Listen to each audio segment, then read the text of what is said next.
We're talking today about the challenge when people want to work on the relationship and their partner isn't keen to do the work. They may be stuck or they're happy with things the way they are. Oh, that's right. This is such a common classic topic challenge that some people have really when they really want to have a magic relationship. They want to feel heard, they want to feel understood, they want to feel seen. And their partners are just brushing under the carpet, moving on, getting on with things. No big deal. It does the job. We got the ring, we got the marriage certificate, a roof over our heads, a few kids, even though they may be really struggling because they're seeing us feeling miserable and arguing and bickering, but it does the job. No big deal. The partner doesn't want to work on the relationship. So what do you think the partner that wants to work on the relationship should do? Well, What do you think? I mean, one thing they could do is just accept things the way they are and just say, well, we're not happy, things are not great, but we're kind of stuck to the end and we're just going to keep things going the way they are. So one thing they could do is just say, well, it's bad, but we're not going to change anything. We're just going to keep things the way they are. And to be honest, if people are happy and saying, well, the relationship is going to continue the way it is forever and we can live with this until the rest of our lives, until the end of our lives, maybe they don't need to do anything. Maybe that works for some people. That's such a great point, Matt. Honestly, I think it works for people whose fears of the potential natural consequences if they discover that this is actually not gonna work anymore, and those fears are bigger than the pain that they have. But there's a point when the pain becomes such an unbearable pain, when they start seeing their children being bullied just like their partner is bullying them, or they start having mental health, overthinking too much, depression, different things, anxiety as well. At that point, the pain starts getting bigger. Yeah, and here's the interesting thing is that that point of the pain getting bigger might not arrive at the same time for both partners. That's right. So one partner might be at the point where I just can't live with this anymore. It's just not sustainable. I can't continue in this way. And the other one might be, well, we're not great, but I can live with it. I've got my coping mechanisms. I go to work, talk to my friends, watch TV, watch some porn, whatever it may be to kind of cope and just keep things going. Yeah. But actually, it's okay. It kind of works in inverted commas. But then for the other person, they may just be like, well, I just can't stand this. I just can't continue in this way. It's having a detrimental impact on me, maybe on the other people around me as well. And it's just not sustainable. So that's, I think the first question for people in this situation is thinking, well, can I continue with this the way it is at the moment? That's right. You know, is it viable? Maybe it is, maybe I'm okay with it. But if I'm not, then the question is, if I don't change something, is anything really going to change? Totally. I love it. I love this point. And honestly, to be honest, if you don't prioritize yourself, your needs, your feelings, your opinions, if you don't choose yourself, why would your partner choose you? That's a fair point. Yeah, exactly. So if it is important and you're just not respecting that or honouring it, then you're probably going to stay stuck the way you are. I think another aspect is sometimes when the relationship's not working, we think that our partner must also have the same problem. That's a good one. And I could just share like a bit of my own personal journey that we've talked about, like when in a previous relationship when I was really struggling, that I was miserable, like really unhappy. Oh, man. But well, no, it's okay. I'm good now. Thanks for your sympathy. I'm over it, I think. I know that you're good now. Yeah. I know. Yeah. At least most of the time, I'm over it. I sometimes have a bit of a flashback to that, but no, mostly we're good. I need to say thank you to your ex. Yeah. Yes, but I had years and years where I was unhappy, and just having this assumption that, well, if I'm this unhappy, she must be unhappy as well. But actually, what I've come to understand is that that isn't necessarily the case. And this can be one of an angle that people might find useful to consider is, you know, even though I myself have got an unmet need, that I'm struggling, I'm unhappy with something, does it necessarily mean that our partner has got the same unmet need? Or could it be that our partner is just in the relationship for different reasons? You know, maybe that those reasons that my partner's in the relationship for, maybe for argument's sake, I don't know, maybe my partner is more about financial security and the fact that we can pay the bills and have nice holidays. Maybe that's what my partner really focuses on. Then maybe if those things are working, they don't really have a problem. It's kind of okay. But if we have other needs, let's say maybe around emotional connection, that we're not meeting, it may just be that our partner doesn't have those needs to the same extent. So you can have this imbalance, can't you? What do you think about that? Well, I think totally you've nailed it. And also, I'm just thinking of sex as well. How many partners do not want sex in the relationship? And they are starving their partners, their poor partners, starving for years. Honestly, I just don't get it. How can people come here to tell us that they have not had sex for 7 years? 10 years was the maximum we had. Well, I remember. It's just unbearable. I mean, the point is, what is happening for the partner that is going along with that starvation? They are not honoring their needs. That's what I'm saying. If they're not honoring their needs, then their partner is thinking, okay, you can keep going like that for 5 years more until you complain, and until that time, I will keep starving you because sex is not a priority for me. Sorry, it is for you, but for as long as you don't complain, I will keep going. What do you think about that? It's a great point. If we have a need, let's say we have a need for physical intimacy, connection, and we're not meeting that need, the question is for listeners to consider is if we have an unmet need for that being an example, how does it affect our well-being and our state of mind?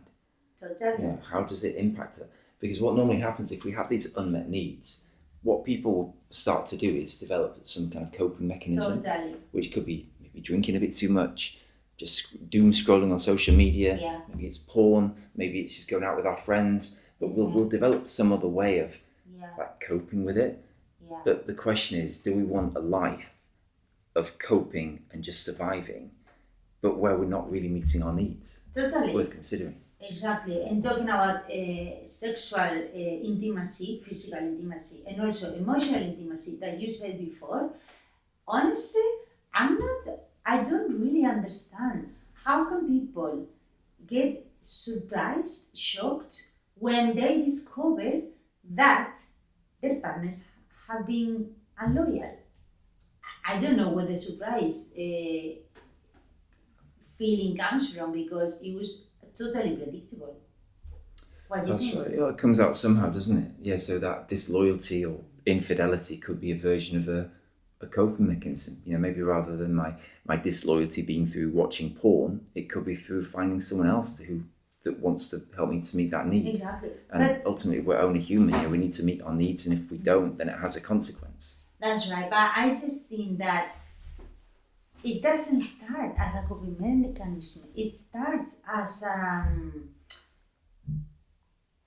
takeover. The mind takes over. The mind takes you over, and it puts you into the survival state when you are not meeting your needs. There's only a certain time that you can go along without meeting some needs, some important needs that are important for you, and there's a point when the mind just takes over. You can't think. You're just in survival mode. You just do anything to survive. Your mind thinks that you're gonna die, and if it happens that you meet a lovely colleague at work, a neighbor, a lovely the father of your children's friends in the school gate, it happens that sorry, maybe we need to learn something from this third person that came into our equation, or maybe we need to say thank you as well to that person for helping our partners to meet their needs that we were not meeting them. We were not helping them to meet. Instead of blaming.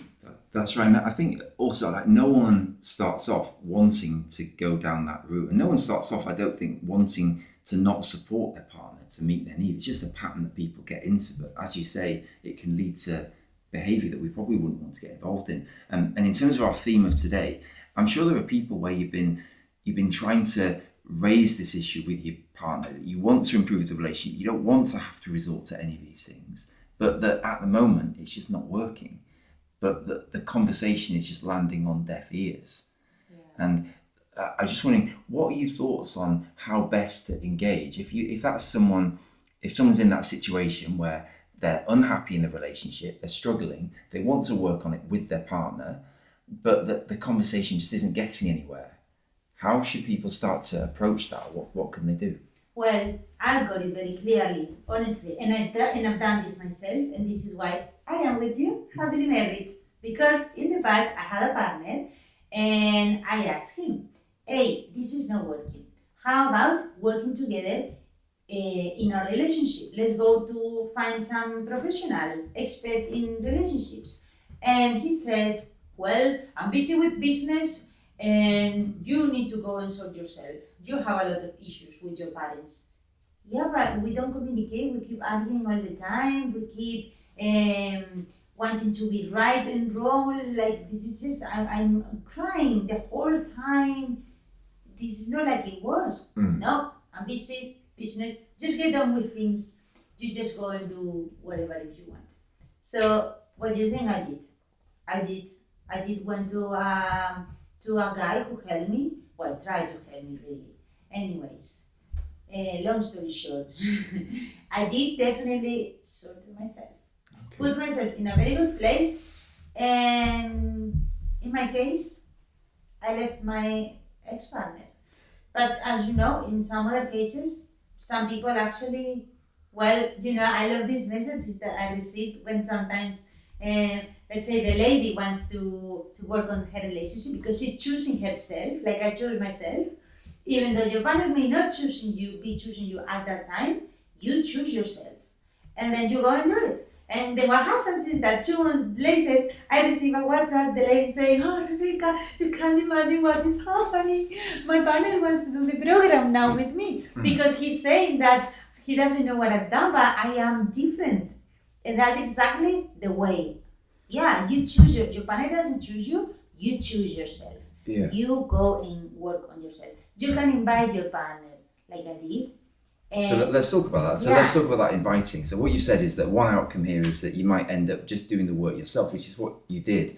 And, remember, we've always got the option of doing that. No one is stopping us from getting the help that we need ourselves. But in terms of inviting your partner, what would you say is like the right way to invite them?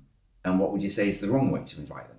So the right way to invite them is to say, hey, baby, I would love to work on our relationship together. And I would love to work on myself. And I would love your help. I like you to do it with me. So I can do the best of this. Would you like it?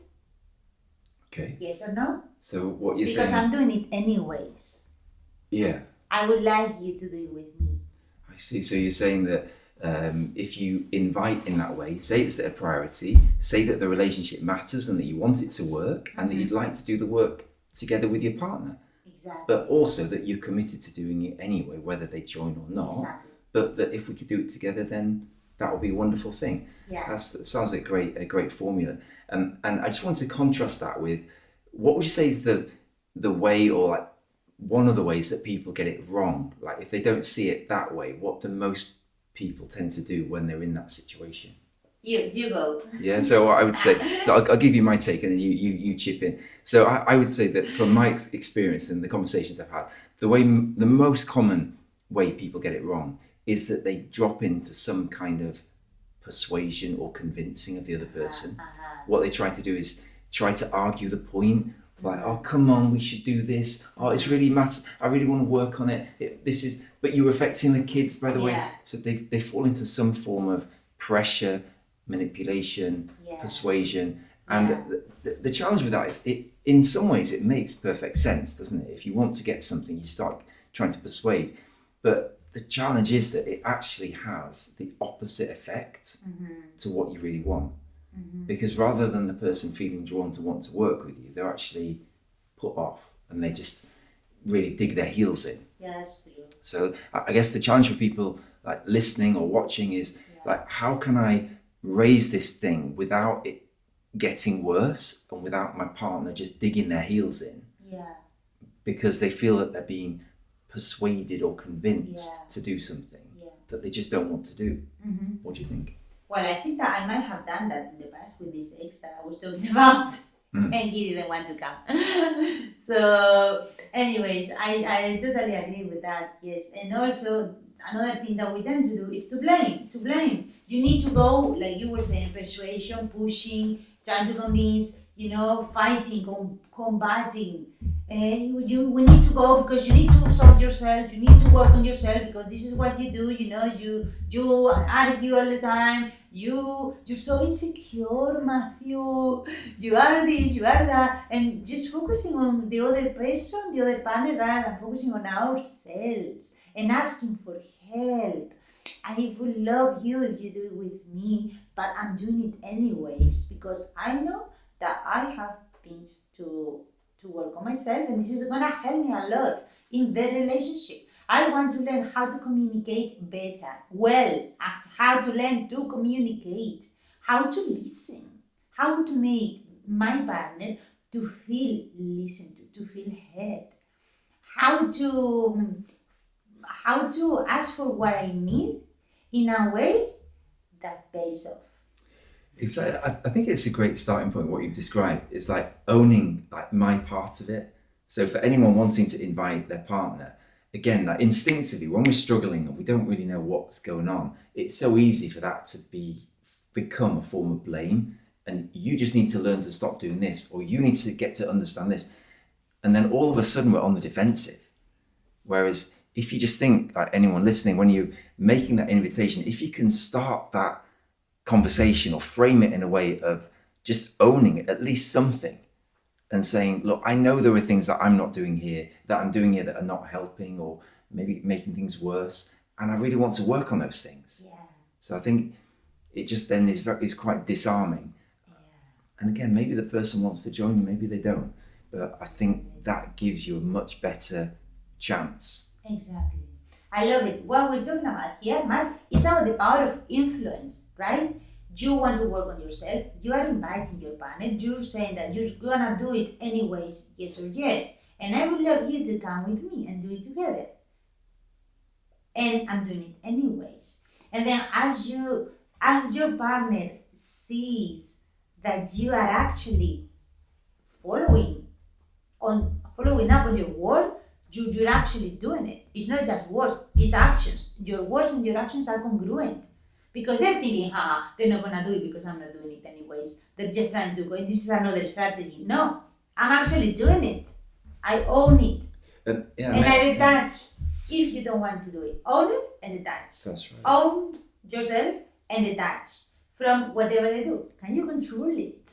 And I'm giving you a nugget from our program. Exactly, and I love that point of detachment. And part of it, I think what makes it real as well is if you're in this situation, I always encourage people to just book it in, just find a time and book it in. And you book it with the intention that it could be you and your partner doing this conversation.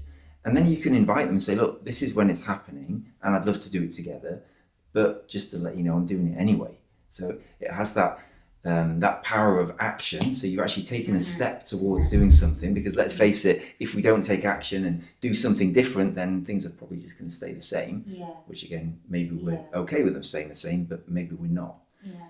So we're taking action, but also we're taking a step towards what we want. And then the thing is, how do we feel? How do you start feeling? When you start taking action and doing something about it, maybe after being stuck for years and years and years, all of a sudden you start feeling a bit differently. Yeah, that's right. Yeah, and this strategy, it needs to be genuine. This is another thing that I tell our clients very frequently. The detachment. The detachment strategy needs to be genuine. You need to really believe, and you are super committed to yourself. You're gonna do it anyway. You're not just saying it so it works strategically. No, you are committed. You're doing it. If your partner follows you, great. If they don't, great anyways. Because I'm choosing myself. And that's the power of influence. That's how you influence your partner. Now your partner sees, oh my God, this is a different person. this partner is not going along anymore. How attractive that can be. And if that's not attractive for your partner, well, you committed to yourself. And as you choose yourself, everything changes, honestly. That's a great point. Yeah. So if this resonates for people, just anyone listening here, maybe you're listening and you're feeling a bit stuck and just maybe thinking, well, where do I go from here? We've been going around in circles. I've been trying to raise the problem. If people could just take away that point of hope, that whether or not our partner joins or not, help is still available. And also to remember that maybe your partner, this might sound really incomprehensible, but just run with this for a minute. Maybe your partner has got really good reasons for just not wanting to do it. Yeah. We've got no idea where they're at, what they're going through.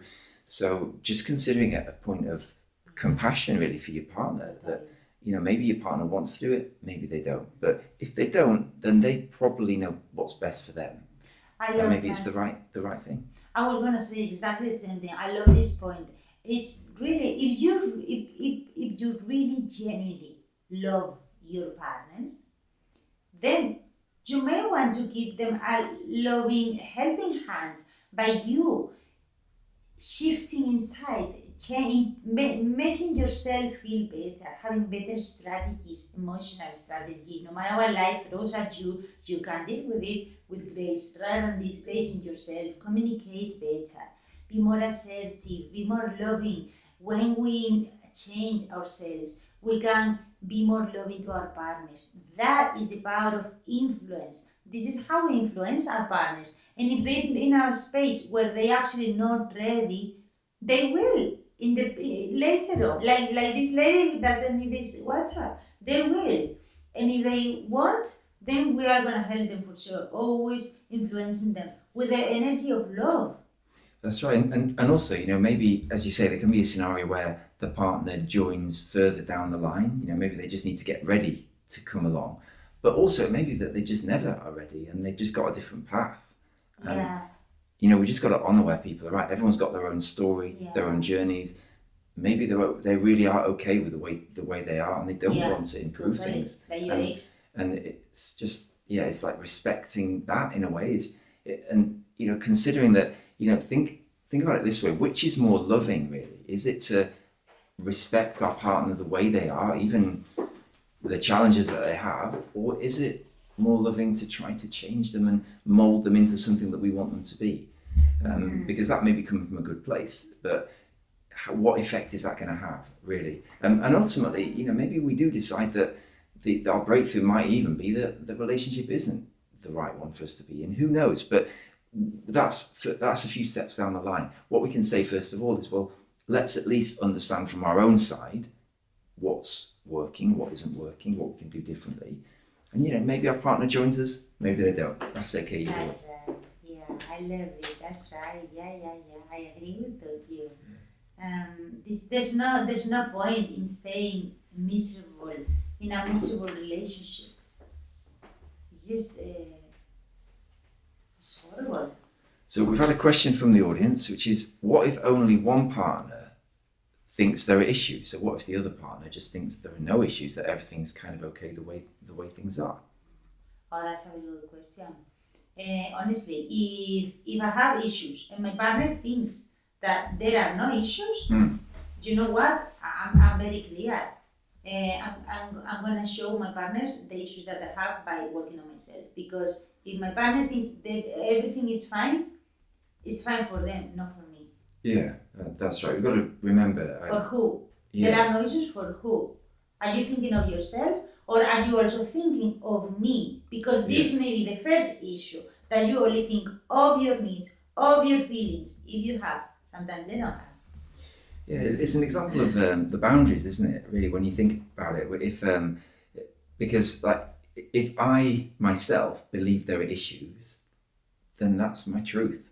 So for me, there are issues. I can't say that there are issues for the other person. Maybe there are, maybe there aren't. Maybe my partner's fine the way things are. That's down to them. But that doesn't invalidate my feelings about the relationship and the situation. Exactly. So really, if I think that there are issues, then it's really down to me to own that and work on it. Totally. Because can you see, this is really coming back to the point we said earlier about assuming that the other person has an issue just because we do. And they just may not. They maybe find the way things are. So really all we can do here is ask for their support, and they'll either be involved in that or not. Exactly. So. But how dismissive can feel when your partner is blatantly, openly saying there are no issues. When they're hitting you, unless they're deaf, that you're saying, I got issues. And they're saying there are no issues in the relationship. We have this all the time. But how dismissive can this feel for the partner that is saying there are issues? But remember, the person for whom that have issues, those issues are their issues. And the other person may be concerned about that, or they may not. Well, that's the point. Do they really care about their partner's issues? For them to openly say there are no issues. Yeah. So no issues for who? Be specific. Right. You don't have issues. I have issues. Do you care about my issues? If you don't care about my issues, that's fine, darling. Because I do care about my issues. I'm gonna solve my issues, and then let's see what happens. Yeah, so it's worth thinking about your relationship, and would you want to stay in a relationship where you've got a problem and your partner just doesn't really care or isn't interested in that problem? Does that sound like a good dynamic, a good relationship, the sort of relationship that I'm going to be happy in? Because also I could say, well, if my partner had an issue, would I be concerned myself? Oh yeah, definitely. I'd want to do anything. I'd want to support. I'd want to be there. I'd want to encourage. I'd want to get. But then if that's not reciprocated in some way, what's going on? What's that really telling you about how your partner sees you and sees the relationship if they're really genuinely not interested in your issue? Exactly. But here's the thing. Sometimes I could say, well, in the past, I would definitely say, you know how I was. In the past, I would say, this, I'm trying to not to swear, this partner doesn't care about me. Because he's saying that there are no issues when I'm saying I have issues. So forget, next, fired. But nowadays, with everything I've learned, Matt, no, because this other partner who may be dismissive right now, saying no, there are no issues.